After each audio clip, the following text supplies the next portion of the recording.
Boa noite, queridos. A graça, a paz do nosso Senhor e Salvador Jesus Cristo. Amém? Bom, hoje de manhã nós já estivemos aqui, né? Falamos, eu sou goiano, natural de uma cidade em Goiás chamada Caiapônia, né? Se você for procurar os melhores mapas, você vai encontrar. Só nos melhores, tá? Se não tiver Caiapônia, não compre, porque não é um mapa bom. Ou então o seu Google não está atualizado, tá? Eu estou pastoreando lá em Sumaré, já há 6 anos a gente está lá, esse é o 6º ano na verdade, né? Estou completando aí o 6º ano, até o final desse ano de 2014, né? E me acompanha a minha família, né? O Gustavo e a Rafaela já desceram lá para o culto infantil, tem aqui a Elna, minha esposa, e a Gabriele, fique em pé aí, né?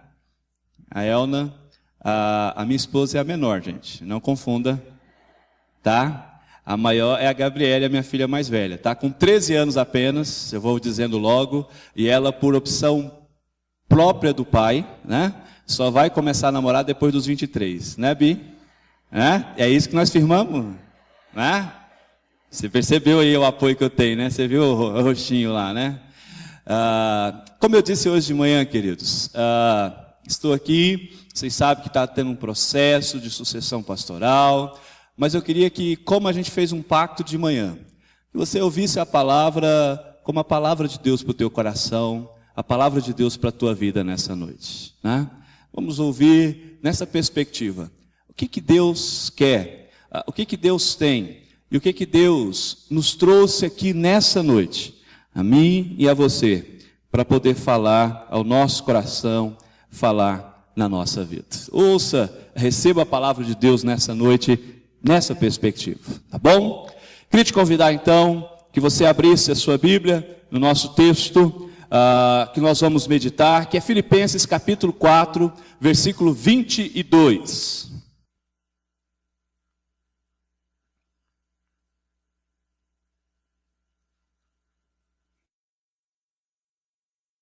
Filipenses capítulo 4, versículo 22. Amém?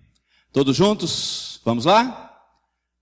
Todos os santos vos saúdam, especialmente os da casa de César. Mais uma vez. Todos os santos vos saúdam, especialmente os da casa de César. Sem olhar para a Bíblia agora. Vamos lá? Sabe que você consegue? Nós vamos fazer o seguinte. O Ministério Infantil diz que para a gente ensinar um versículo para a criança, a gente começa com o endereço, fala o versículo e termina com o endereço, que é para você gravar já o endereço e gravar também o versículo. Então eu vou falar uma vez, você vai ouvir. Beleza? Filipenses 4, 22. Todos os santos vos saúdam, especialmente os da casa de César. Filipenses 4, 22. Você vai falar comigo agora todos juntos, vamos lá? Filipenses 4, 22. Todos os santos vos saúdam, especialmente os da casa de César. Filipenses 4, 22. Teve gente que no começo tropeçou, né? Capengou aí. Vamos mais uma vez? Filipenses 4, 22. Todos os santos vos saúdam, especialmente os da casa de César. Filipenses 4, 22. Só as irmãs agora.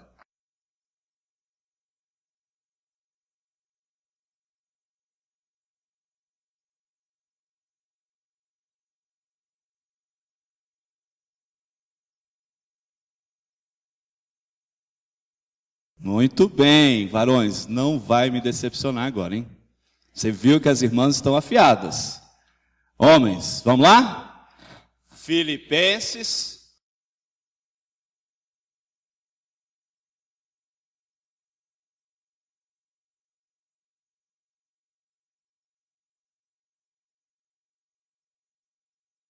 Amém. Mais uma vez, todo mundo juntos. Filipenses 4, 22.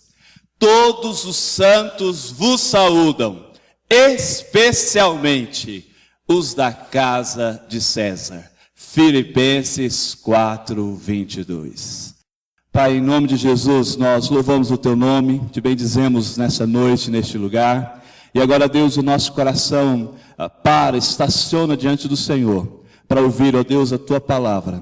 E eu clamo em nome de Jesus, que o Senhor esteja usando a minha vida, que o Senhor faça uso, ó Pai, de mim, para ministrar, ó Deus, a Tua palavra, a Tua verdade tão somente. Eu oro em nome de Jesus. Amém. Amém, Senhor. Queridos, nós vamos meditar nesse versículo. Nós vamos meditar nesse versículo com esse tema: resplandeça onde Deus te colocou. Resplandeça onde Deus te colocou. Eu uso esse verbo resplandecer, queridos, exatamente com a ideia de que vai aparecer lá no dicionário, né, de você brilhar de um modo muito intenso. De que aonde você está como cristão, aonde você está como seguidor de Jesus, o lugar aonde você está, onde você vive, onde você trabalha, onde você estuda, naquele lugar você resplandecer, naquele lugar você brilhar de tal maneira que você possa realmente ser visto, não você, mas vendo exatamente isso, a pessoa de Jesus através de você, aonde Deus te colocou. Resplandeça onde Deus te colocou. Olhando para o nosso texto, esse versículo, apenas um versículo de Filipenses, nós vamos perceber que Paulo está encerrando a carta que ele está escrevendo aos Filipenses. E Paulo então, queridos, ele vai se despedir com poucas palavras, mas as poucas palavras que Paulo usa, elas são significativas à vida daquele povo. Paulo, ele não dá um tchau seco. Paulo não dá um até logo, um até breve, olha, até amanhã, pessoal aí de Filipos. Não. Ele termina a sua carta com uma mensagem, ele termina a sua carta com algo ainda a dizer que deveria permanecer, ou deveria florescer na vida daquele povo a quem Paulo está dirigindo essas palavras e, consequentemente, nas nossas vidas que hoje somos seguidores do Senhor Jesus Cristo e temos essa palavra como a palavra de Deus para a nossa vida. Vejam só, Paulo diz àqueles irmãos, olha, todos vos saúdam, né? E a palavra que Paulo usa para o saudar não é um mero cumprimentar, é mais do que isso. Com essa palavra, Paulo estava expressando àquela igreja que ele, Paulo, desejava do fundo do seu coração que aqueles irmãos fossem abençoados. Essa palavra que Paulo usa em particular, queridos, é quando alguém, por exemplo, ele vem te cumprimentar, ele vem te abraçar, ele chega perto de você, mas não é simplesmente o gesto de estender a mão, não é o gesto de te abraçar, mas você olha para dentro dos olhos dele, e você percebe exatamente de que ele está fazendo aquilo com um grande amor, com uma grande afeição por você. Você já percebeu quando alguém te abraça, mas não tem afeição nenhuma? Não tem gentileza nenhuma, não tem prazer naquilo que ele está fazendo? A gente dá até vontade de dar uma empurradinha, né? É hipocrisia, é falsidade. Quando Paulo se despede, a palavra que ele usa, ele escolhe a dedo, para que todos aqueles irmãos, para que toda aquela igreja percebesse isso. O desejo do coração de Paulo é que aquela igreja, que aquele povo fosse abençoado por Deus. E em tudo eles fossem atendidos, em tudo eles fossem supridos pelo Senhor. E Paulo chama-os assim de santos. Essa é a designação que Paulo utiliza para eles. Quando Paulo chama de santos, no versículo 21 você vai perceber que ele fala santos em Cristo Jesus. Paulo, queridos, não está falando deles como sendo pessoas que não pecam, pessoas que não erram, pessoas que não ofendem uns aos outros, como a gente viu hoje pela manhã na escola bíblica. Então não são pessoas que estão além da possibilidade de pecar. Quando Paulo diz que santos, Paulo está falando simplesmente, olha, eu falo com gente que são separados para uso exclusivo de Deus. Paulo, queridos, ele testemunha exatamente isso, de que aqueles irmãos ali em Filipos, e que aquela igreja em Filipos, era formada exatamente disso. Era formada de pessoas que haviam sido chamadas por Deus para andar no mundo, mas não misturar com o mundo. chamadas por Deus para viver nesse mundo, mas ser o luzeiro de Deus nesse mundo, chamadas por Deus para viver aqui, mas ser o sal que possa dar sabor, que possa dar um gosto diferente. E quando Paulo fala, os chama de santos, denomina-os assim, Paulo simplesmente, querido, está se referindo a uma posição que nós temos em Cristo Jesus. Pedro diz para nós que fomos separados, que nós somos chamados das trevas para a maravilhosa luz. É isso que eu sou, é isso que você é em Cristo Jesus. Santo, não nesse sentido de que alguém que não peque, não nesse sentido de alguém que faça milagre, mas santo no sentido bíblico de que fomos separados sim, para Deus. Nós pertencemos a Deus.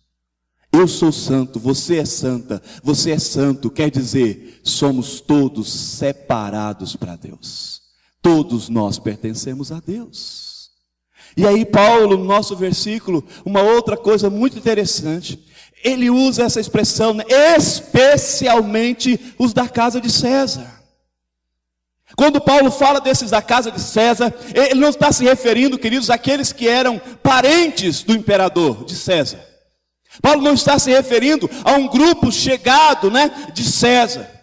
Paulo está se referindo, queridos, a pessoas que haviam na casa de César, no palácio de César, que trabalhavam naquele lugar, que viviam naquele lugar, e que também eram separados para Deus. Que também eram pessoas que pertenciam a Deus. Que também eram santos em Jesus Cristo. Eu observo, queridos, que quando Paulo está escrevendo essa carta aos Filipos, são os irmãos que estão lá na casa de César, que estão lá no palácio de César, que procuram Paulo e diz para ele, manda um abraço, manda uma saudação, diz para Filipos que aqui também tem gente que serve a Deus.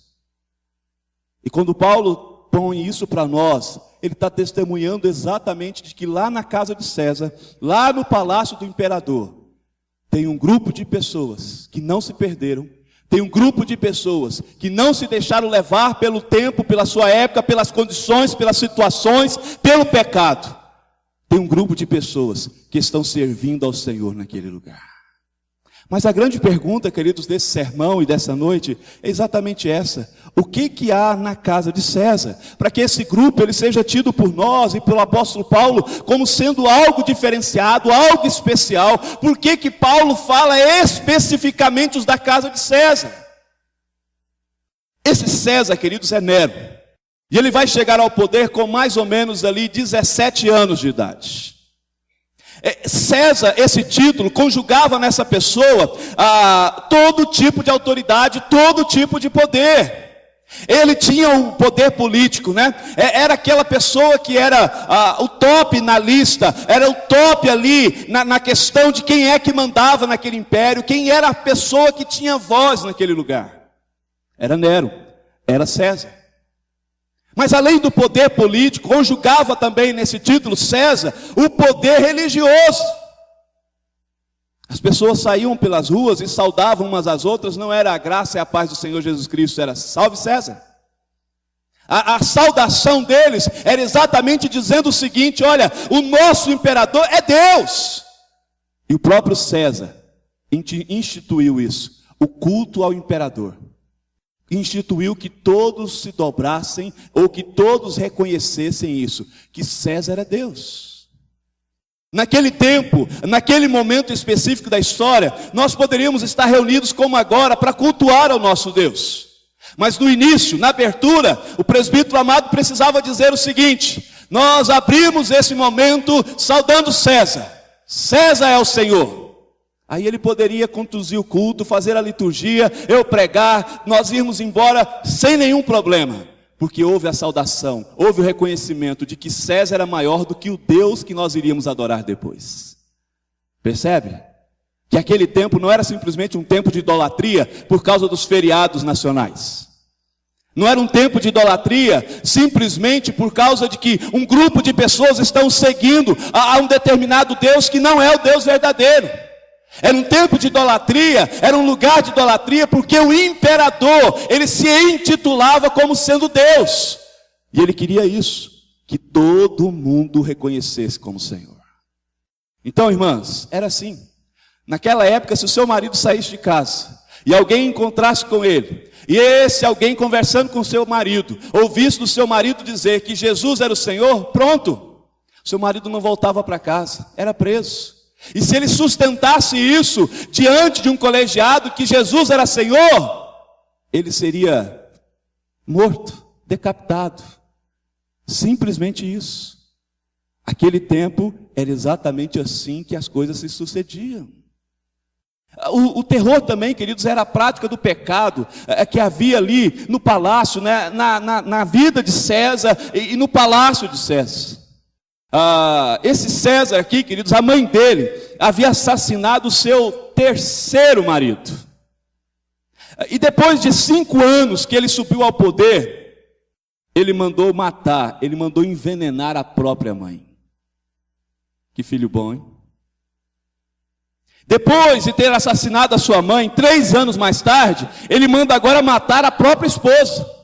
Porque ele estava de olho numa outra mulher, casada com outro homem, e ele mata a sua esposa para ficar com aquela que já estava casada. Ele tira para si, ele toma para si. Mas o problema não era só César. Naquela época existiam ali o Senado em Roma, e os senadores, queridos, eram, muitos deles, a maioria deles, pessoas de uma promiscuidade terrível. Vários daqueles senadores, ou a maioria daqueles senadores, eles tinham amantes. E eu não estou errado, queridos, na conjugação, não. Não eram outra esposa. Eles tinham amantes do sexo masculino, igual a eles. Aquilo que na literatura aí você vai encontrar chamados do éfebos. Lembra lá aquelas postagens, aqueles garotos seminus, alguns nus? Era retrato exatamente disso, daqueles que viviam para satisfazer esses senadores, na realidade sexual. Eles tinham um envolvimento de promiscuidade, eles tinham um envolvimento de homossexualismo, desde aquela época esse negócio acontecia. Se você chegasse no Senado, na época bíblica, e dissesse, olha, fique em pé aí, só aqueles que têm uma só esposa e são fiéis a ela, certamente você seria vaiado naquele lugar. De vez em quando eu encontro gente dos nossos dias que diz assim para mim, hoje, pastor, é mais difícil ser crente. Você já ouviu isso? Ou já falou isso? Antigamente era mais fácil. Antigamente não tinha o que a gente tem hoje. Não tinha a corrupção que a gente tem hoje. Tinha, gente.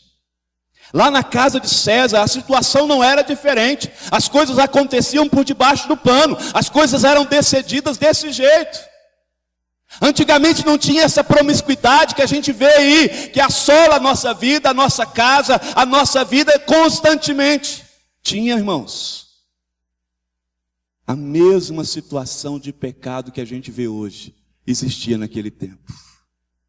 Mas Paulo diz para nós que na casa de César tem santos. No meio de toda aquela situação de promiscuidade, em meio de toda aquela situação de pecado, no meio de toda aquela situação de traição, de assassinatos, no meio de toda aquela situação, queridos, de extremos, a situação de pecado mesmo, tem um grupo que permanece fiel a Deus. Tem um grupo que permanece servindo, separado a Deus, andando com Deus. Até agora eu só tentei explicar para você o versículo. Agora que eu vou começar a pregar. Tudo bem? Está comigo aí? Então vamos repetir comigo? Filipenses 4:22. Todos os santos vos saúdam, especialmente os da casa de César. Filipenses 4:22. Queridos, resplandeça onde Deus te colocou. 2 mensagens ou 2 princípios desse texto, desse momento, que eu gostaria de compartilhar com você nessa noite. O primeiro deles é esse. O lugar onde Deus nos plantou é o lugar onde devemos frutificar. O lugar aonde Deus nos plantou é o lugar onde devemos dar frutos, devemos frutificar. O escritor dessa carta, queridos, o apóstolo Paulo, se você abrir a sua Bíblia, olhar no capítulo 1 de Filipenses, versículo de número 12, ele vai falar exatamente disso, das suas algemas, né? Ele vai falar exatamente de uma situação, de que ele estava em cadeias, versículo de número 13, ele vai falar para nós exatamente disso, versículo 14, né? De que ele estava ali, algemado, aprisionado, era essa situação de Paulo. Paulo não está a Roma, queridos, para um período de férias. Não. Paulo não está em Roma porque ele resolveu agora passear, descansar um pouco, e ele então vai para a capital do império para poder desfrutar de um tempo ali. Não. Paulo não vai para Roma porque ele estava enfermo, com um problema na visão, e ele agora vai em Roma, na capital do império, para tentar, quem sabe, achar aquele que era um especialista que poderia ajudá-lo a curar da sua deficiência na visão. Não. Paulo está ali aprisionado, preso, algemado. E aí em Filipenses capítulo 1 diz para nós que uma guarda diferenciada, chamada de pretorianos, era a guarda que ficava responsável em guardar o apóstolo Paulo. E assim, queridos, eles faziam turnos de 8 horas, três duplas durante o dia, que ficavam algemados ao apóstolo Paulo. Eles ficavam literalmente assim. Era assim que eles vigiavam. O apóstolo Paulo acorrentado de um lado da corrente e do outro lado da corrente um soldado. Era assim o dia do apóstolo Paulo. Era assim a situação que ele estava vivendo.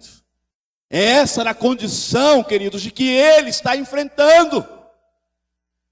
E aí quando você olha para essa situação, quando você se apercebe do drama, do sofrimento que Paulo está vivendo, o momento que ele está padecendo, nós imaginamos assim: Paulo agora se calou. Aquele homem que antes bradava o evangelho por onde ele passava, aquele homem que antes ele respirava o evangelho do Senhor Jesus Cristo, agora ele está acorrentado, ele está aprisionado, certamente agora já não fala mais nada. Ledo engano, grande engano da sua parte, queridos. Já que aquele soldado estava acorrentado a Paulo, Paulo a ele, eles tinham que ficar 8 horas perto do apóstolo Paulo. O que Paulo fazia? Evangelho neles. Eles chegavam lá, quem sabe conversando um com o outro, eram 2 soldados, né, falando das suas dificuldades, daquilo que eles estavam vivendo, e o apóstolo Paulo começava do outro lado: eu conheço um Deus, eu conheço alguém que pode melhorar a vida de vocês, pode resolver seu problema, e falava do evangelho para eles. Eles chegavam lá falando das atrocidades cometidas por César, falando daquelas pessoas que não serviam ao imperador como Senhor, como Deus, o que acontecia a elas. E aí Paulo aproveitava a chance, quem sabe, para dizer para eles: eu conheço o verdadeiro Senhor, que Ele não mata, que Ele não destrói, mas Ele dá a nós a verdadeira vida. A situação de Paulo, queridos, não impede dele propagar o evangelho. A situação dele não é uma barreira para ele agora poder desistir. Mas a partir da situação que ele está, o evangelho do Senhor vai expandir naquele lugar. Aí em Filipenses capítulo 1, versículo de número 12, diz para nós que as algemas, a prisão, serviu exatamente para o progresso do evangelho. E a palavra que Paulo usa, progresso, é abrir picadas. Aquelas pessoas que antigamente, né, no caminho, no meio da selva, eles iam à frente exatamente para poder abrir caminho. Com um facão, uma foice, e eles estavam ali exatamente para quem vinha atrás deles, servisse agora de um caminho mais livre para trafegar. E Paulo olha para essas algemas e ele reconhece isso. As minhas algemas vão ajudar para que o evangelho possa disseminar aqui neste lugar. Perceba uma coisa, queridos: o sofrimento de Paulo não faz com que ele se cale. O sofrimento de Paulo não faz com que ele fique agora com o coração endurecido com Deus. Oh Senhor, durante tanto tempo preguei o Teu Evangelho, fui de cidade em cidade, padeci aqui e acolá para pregar o Teu Evangelho, e olha, Senhor, as algemas aqui é isso que me rendeu. Não, queridos. Paulo entendeu que o lugar onde ele estava era o lugar onde ele deveria frutificar. Você já percebeu isso, queridos, que na nossa vida, no nosso cotidiano, no nosso dia a dia, nós temos várias desculpas, nós temos várias justificativas pelo que nós não estamos frutificando. para justificar ou desculpar a falta de frutos na nossa vida. Paulo, queridos, não era igual a nós. Paulo entendia de que todas as dificuldades eram uma porta que se abria para ele poder testemunhar do Evangelho. Se fosse eu ou você no lugar de Paulo, aprisionado, a gente passaria o dia, quem sabe, queridos, choramingando. Passaríamos o dia, quem sabe, perguntando assim: cadê os presbíteros? Cadê os outros apóstolos? Cadê ninguém que vem aqui para me visitar? Se fosse nós no lugar do apóstolo Paulo, quem saiba, nós estaríamos lá, queridos, simplesmente reclamando, porque é isso que de fato a gente faz. E não percebemos exatamente isso, de que as situações que envolvam a nossa vida, os lugares onde Deus tem nos plantados, são lugares e situações para nós podermos frutificar. Em 2009 eu cheguei para pastorear a igreja de Sumaré. E a irmã mais velha da igreja, irmã Francisca, ela estava em casa se preparando, porque no outro dia a gente ia ter um piquenique da igreja. Nós temos um piquenique anualmente no mês de abril, que é aniversário da igreja. E ela estava se preparando. E ela então viu que uma blusa que ela queria usar no piquenique estava suja. E ela foi lá então, lavou aquela blusa na mão, né, porque era uma só peça. E ela saiu da cozinha da casa dela e foi estender ao sol para poder secar mais rápido. Teve uma queda, quebrou o fêmur. Nunca mais andou essa irmã, queridos. Foi levada para o hospital, fez a cirurgia, abriu. O médico falou: olha, não tem jeito, vai ter que colocar uma prótese. Uma luta com a Unimed para poder liberar a prótese, porque ela já era uma pessoa de idade e o plano de saúde não via algo benéfico nisso, né? Gastar um dinheirão com alguém que na visão dele já estava prestes a falecer. E ela ficou internada por cerca de 6 meses, porque quando colocaram a prótese veio junto com uma bactéria. E a bactéria entrou para a corrente sanguínea e todas aquelas complicações que foi acontecendo. Quando essa irmã, queridos, ela faleceu o ano passado, em maio do ano passado. Mas quando ela saiu do hospital, depois de longos 6, 7 meses, a primeira oportunidade que ela teve, ela foi no templo, e aí nós demos a oportunidade a ela para ela poder testemunhar, e ela dizendo aos irmãos, a saudade que ela tinha da igreja, de não poder participar, porque ela não era uma crente domingueira, era alguém que sempre estava nas programações da igreja, mas ela disse para os irmãos assim: olha, quando eu fui para lá, eu não gostei do que me aconteceu. Eu não gostei do meu fêmur quebrado, eu não gostei da bactéria, não gostei de nada disso. Mas eu queria dizer para vocês, ela dizendo para nós, que Deus usou minha vida. Porque lá naquele lugar, naquela condição que ela estava, ela pôde testemunhar do Evangelho de Jesus para vários enfermeiros e vários médicos. E depois, na casa dela, fazendo visita, levando ceia para aquela irmã, um dia ela contou uma história muito interessante, de que um médico entrou no quarto dela, ela olhou para ele, não era horário de visita do médico, mas o médico foi lá para pedir para ela: Chiquinha, é assim que os familiares dela chamavam, você pode orar por mim? O lugar onde Deus nos plantou, queridos, é um lugar onde nós devemos frutificar. Quando eu olho para a vida do apóstolo Paulo, a situação que ele está vivendo, em cadeias, em prisão, a grande lição, queridos, que isso vai trazer para a nossa vida, que não depende da situação, não depende do lugar, as razões pelas quais nós listamos, dizendo que nós não frutificamos por causa disso, não são justificativas diante de Deus, não são desculpas aceitáveis diante de Deus. Porque quando Deus te planta, quando Deus te coloca em algum lugar, queridos, Ele tem um propósito para a sua vida, que é você frutificar ali. É você frutificar ali. Talvez você, como a maioria dos evangélicos, nós, povo de Deus, nós ficamos simplesmente assim, né? Na expectativa de que em algum momento a situação vai melhorar para nós, e então nós vamos começar agora a poder frutificar, agora nós vamos começar a espalhar o evangelho. Ainda não é tempo, ainda não chegou a hora. Não é essa a verdade de Deus, queridos.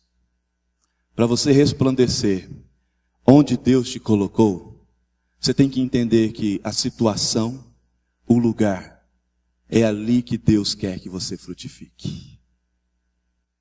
É ali que Deus quer que você frutifique. Queridos, amados, Deus trabalha das formas mais revolucionárias e misteriosas, a ponto de nos surpreender sempre. E quando Deus quer mudar a história de alguém, queridos, Ele faz a nossa história convergir para chegar até essa pessoa. Quando Deus, queridos, Ele quer achar, encontrar, Ele quer buscar uma pessoa em particular, Ele não mede esforços, e Ele vai até contra nós mesmos, para nós estarmos aonde Ele quer que a gente esteja. E de alguma forma Ele usar a nossa vida para testemunhar do Evangelho ali. Deus olhou para aquela guarda pretoriana e entendeu exatamente que para a expansão do Evangelho Ele precisava que aqueles soldados se convertessem. Mas para aqueles soldados se converter, ele não podia simplesmente, Paulo, queridos, ir lá fazer uma pregação entre os soldados, né, lá no momento em que eles se reuniam lá no quartel, não. Aqueles soldados precisavam ver um seguidor de Jesus, um discípulo de Jesus, padecendo ali na prisão, sofrendo na prisão, mas não negando a Cristo. Aqueles soldados precisavam ouvir o Evangelho de alguém que de fato testemunhava isso 100% do seu tempo, do seu dia. E então ele leva Paulo para aquela prisão. E sem saber, quando Nero coloca Paulo, quando César coloca Paulo na prisão, sem saber, ele acabava de tomar uma decisão como presidente da junta missionária celestial. Era preciso Paulo estar na prisão para que o Evangelho inundasse a casa de César. Essa guarda pretoriana, queridos, seriam depois aqueles que teriam os cargos mais influentes no Império Romano. Era o grupo de pessoas que mais se destacavam. Eles é que estariam no poder logo à frente. E eles foram evangelizados por Paulo. E quando eles chegavam no poder, eles estavam lá santos, firmes em Deus, separados para Deus. Quando a gente olha a vida de Paulo, talvez o nosso pensamento é pensar assim: ei, Paulo estava numa pior, preso, aprisionado em cadeias, estava nada, queridos. Paulo não estava numa pior, não. Paulo estava no lugar aonde Deus o queria, para que ele frutificasse para Deus ali. Essa é a primeira mensagem que eu gostaria de deixar para o teu coração nessa noite. Você está num lugar, você está numa situação, onde Deus quer usar você para frutificar para Ele. A segunda mensagem, queridos, que eu olho, vejo nesse texto, para a gente resplandecer em todo lugar, o lugar onde Deus nos plantou, é o lugar onde devemos influenciar. O lugar onde Deus nos plantou é o lugar aonde nós devemos influenciar. Chama a sua atenção agora para esse grupo especial que Paulo fala, né? Os da casa de César. E eu posso afirmar para você nessa noite, queridos, que a casa de César era o lugar em que certamente a gente poderia dizer assim: o improvável de achar um crente, o improvável de achar um cristão, o improvável de achar um santo. Era lá na casa de César. Por quê? Por causa da proximidade que eles tinham com o poder, queridos. E o poder, você sabe, no nosso Brasil hoje, gera um negócio maléfico chamado corrupção. O lugar, o palácio de César, era um ambiente em que eles estavam mais perto da fama. Mas para que eles fossem famosos, aclamados, eles precisavam entrar no esquema. A casa de César era um lugar improvável para achar um santo, por causa da tentação sexual que havia naquele lugar. A liberalidade sexual que havia naquele lugar. Você poderia fazer o que bem entendesse, você poderia ter a sua opção, a sua escolha sexual que você bem entendesse lá na casa de César, que ninguém iria acusar você. Tudo era aceito, tudo era permissivo. aquele lugar de traição, lugar de assassinos. Era o lugar mais improvável de você encontrar santo. Mas Paulo diz para nós que os santos da casa de César, tem um grupo lá, queridos. Não é o lugar, queridos, que faz a pessoa. Não é. Mas é a pessoa cheia do Espírito Santo que vai fazer o seu lugar. Porque santidade, queridos, é nós entendermos isso. O Espírito Santo agindo na nossa vida e produzindo os frutos do Espírito em nós. Santidade é você perceber exatamente isso, não mais você no controle, não mais a tua carne no controle, não mais os teus desejos no controle, mas você abrir mão disso e permitir que o Espírito Santo de Deus frutifique na sua vida. Porque quando ele frutifica são coisas puras, porque o próprio nome dele já diz para nós, ele é o Espírito Santo. E aí, queridos, a gente vai entender exatamente isso, de que aqueles homens preservam a sua integridade, de que aquele grupo da casa de César preservam o seu caráter, que aquele grupo na casa de César preserva as suas boas ações, porque a questão era exatamente essa. Eles eram pessoas que estavam vivendo não à mercê da sua própria carne, não à mercê dos seus próprios desejos, mas eram pessoas que estavam abertas à ação do Espírito Santo de Deus na vida deles. Não era simplesmente uma doutrina que eles tinham para dizer o Espírito Santo habita em nós, mas era de fato a prática do dia a dia. O Espírito Santo os enchendo e eles buscando o enchimento do Espírito para viver uma vida separada para Deus. Santos na casa de César, queridos, a questão para eles não era o ambiente, porque o ambiente era de malícia, o ambiente era de traição, de orgia, de tudo quanto é pecado possível naquele tempo, igual ao nosso. Mas a questão para eles, queridos, era manter o coração longe dessas práticas.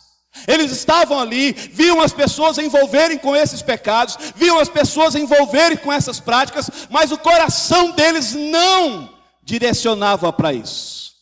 O coração deles, queridos, não caminhava em achar que isso era opção para a vida deles. Eles viam, percebiam, certamente eram tentados, chamados a essas coisas. Mas, pelo Espírito Santo, eles diziam não.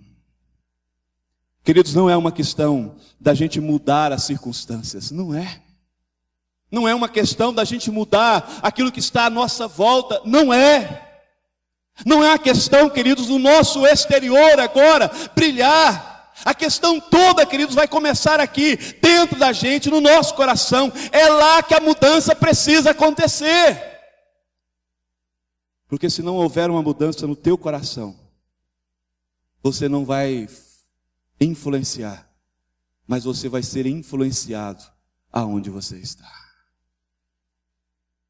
Quando eu pastoreava lá em Franca, interior aqui de São Paulo, perto de Ribeirão Preto, Franca é conhecida como a cidade do basquete. E um dia nós fomos ver um jogo, de basquete, o time de Franca jogando contra aquele timeco que tem aqui em São Paulo, Já ouviu falar dele? Corinthians,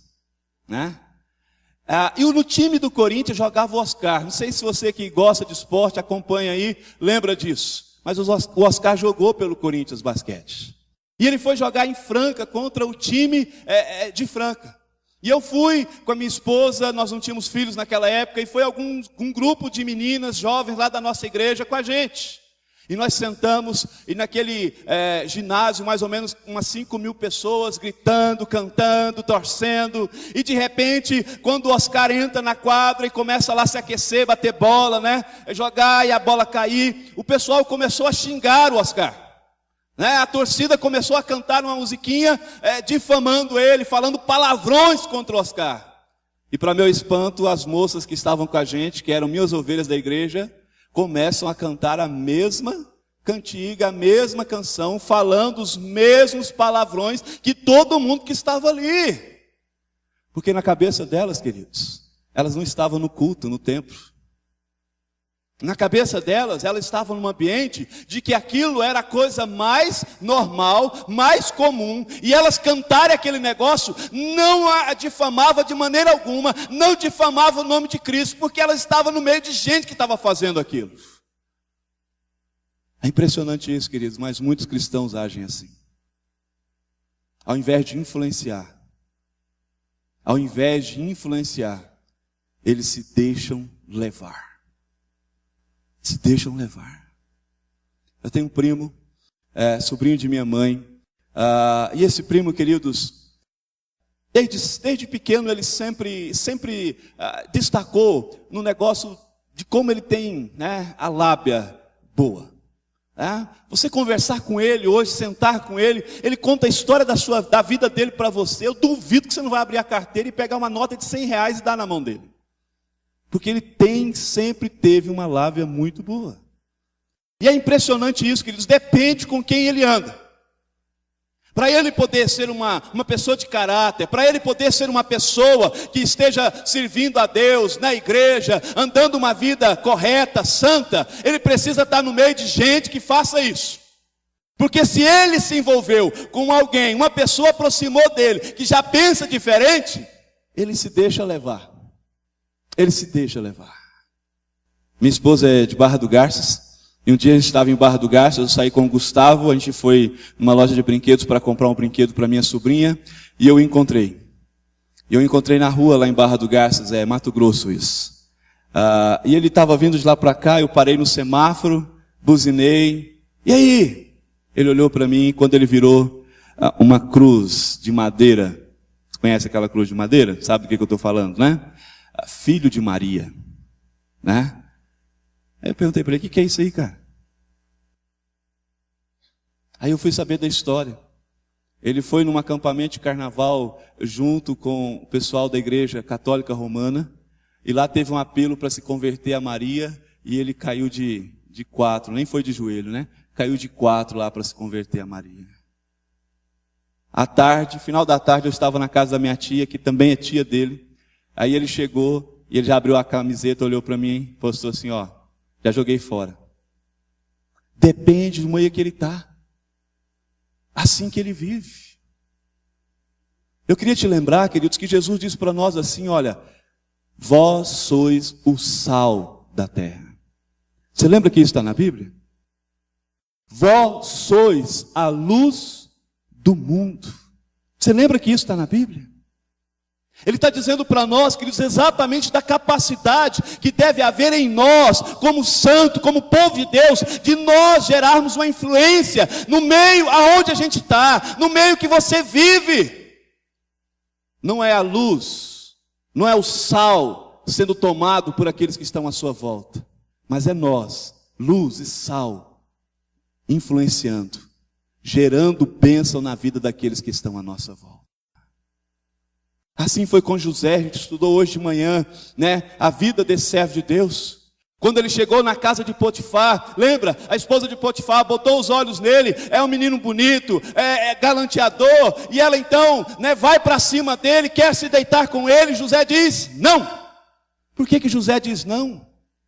Ela diz para ele aqui, só está nós dois, ninguém vai saber disso. Ela era a primeira a querer esconder do marido. Mas José diz para ela, como eu cometeria tamanha maldade contra o meu Deus? A influência é exatamente essa. José tinha um comprometimento com Deus, e então ele diz não por causa disso.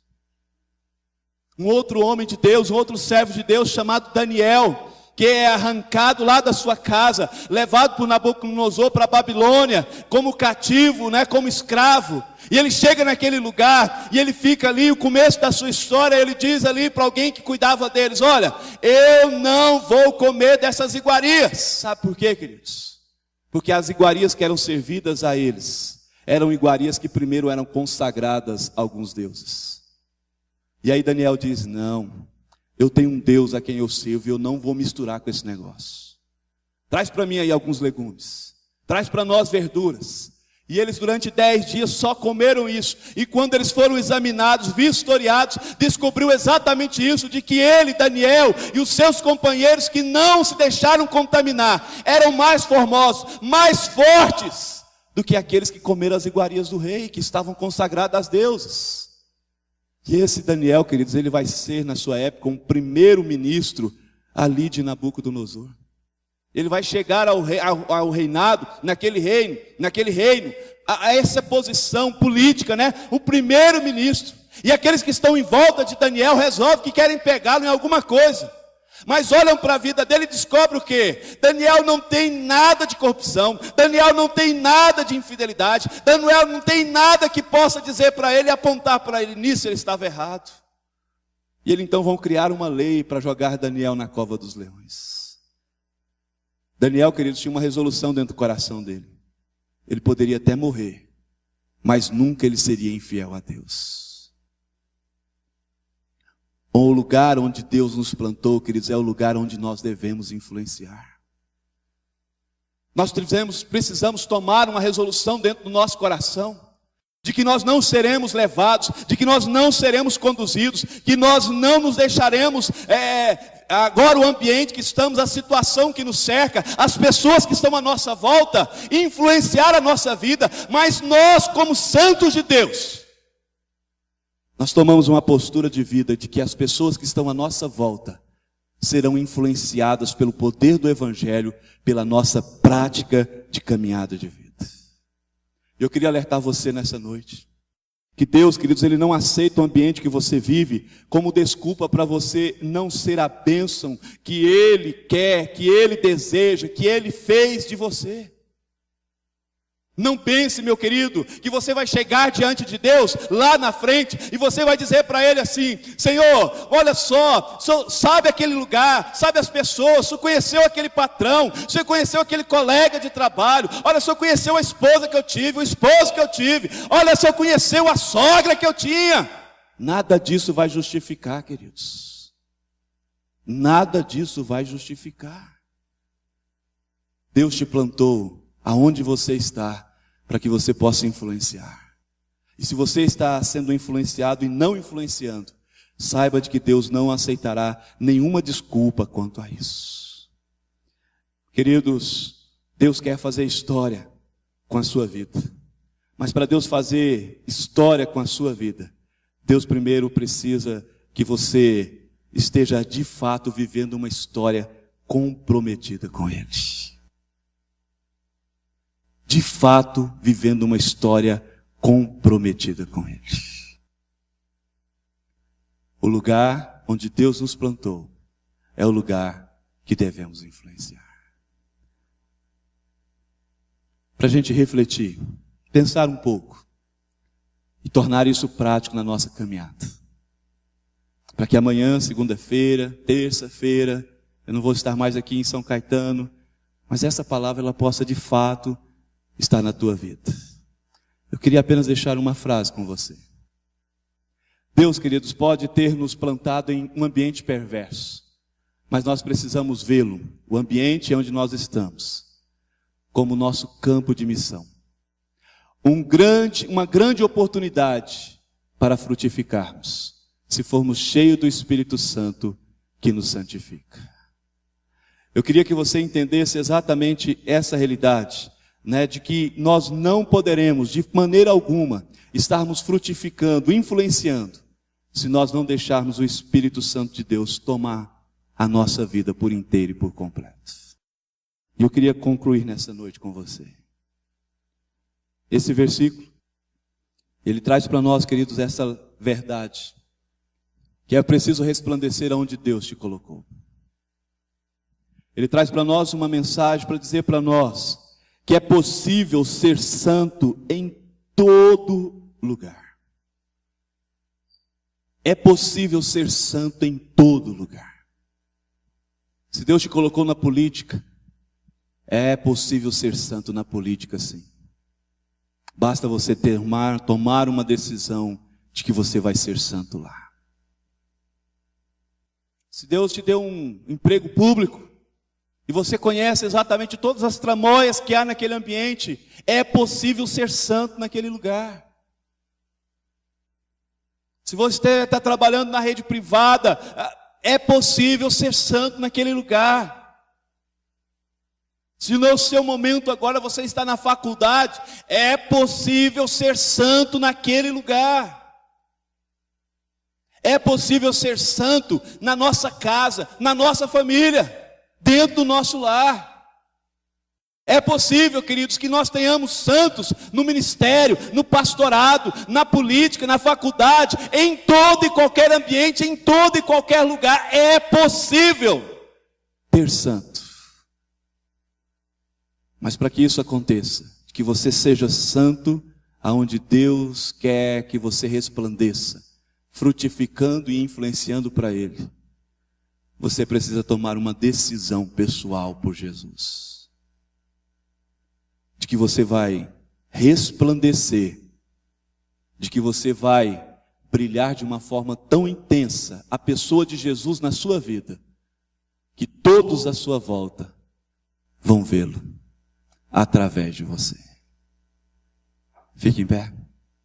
Vamos orar. Eu convido, você a curvar a sua cabeça, fechar os seus olhos. Onde Deus te plantou, você tem resplandecido ali? Onde Deus te plantou, você tem frutificado? Onde Deus plantou, você tem influenciado? O que está acontecendo, queridos, no lugar onde Deus te plantou? No lugar que Deus te plantou, tem santo ali? Tem santo naquele lugar, querido? Abre o seu coração diante de Jesus nessa noite para dizer para Ele. Se você não tem sido o santo que Deus colocou você para ser, aquele homem, aquela mulher, aquele jovem, aquele adolescente, separado para Deus, naquele lugar, naquele ambiente, tome uma decisão diante de Jesus nessa noite, de que você vai ser o santo que Deus quer que você seja.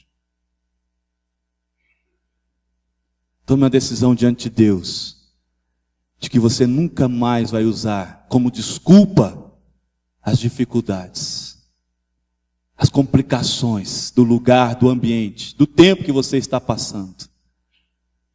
Tome uma decisão diante de Deus, de que você entendeu que Deus te chamou, e Ele te chamou para você resplandecer no lugar aonde Ele te colocou. Pai, em nome de Jesus, que as pessoas, ó Deus, que convivem com essa amada igreja, que as pessoas, ó Deus, que convivem nos relacionamentos familiares com esses amados irmãos, que as pessoas, ó Deus, que convivem, ó Deus, no ambiente de trabalho, no ambiente de escola, de faculdade, no ambiente de lazer, que as pessoas, ó Deus, que convivem com o povo do Senhor deste lugar, possam de fato, Deus, poder conhecer um santo, um homem, uma mulher, um jovem separado para exclusivo de Deus. Pai, em nome de Jesus, gere, ó Deus, em cada coração o arrependimento, o quebrantamento. Gere, ó Pai, em cada coração, ó Deus, uma transformação a partir do Espírito do Senhor, para que essa igreja, esse irmão, essa irmã, possa resplandecer no lugar aonde o Senhor o colocou. E de fato, Deus, de fato, cada um possa estar vivendo, ó Deus, para frutificar. E cada um possa estar vivendo para influenciar no meio daquelas pessoas que estão ali precisando do Senhor Jesus Cristo. Deus, tenha misericórdia dessa vida. Tenha misericórdia desse irmão. Eu lhe oro em nome de Jesus. Amém, amém, amém, Senhor.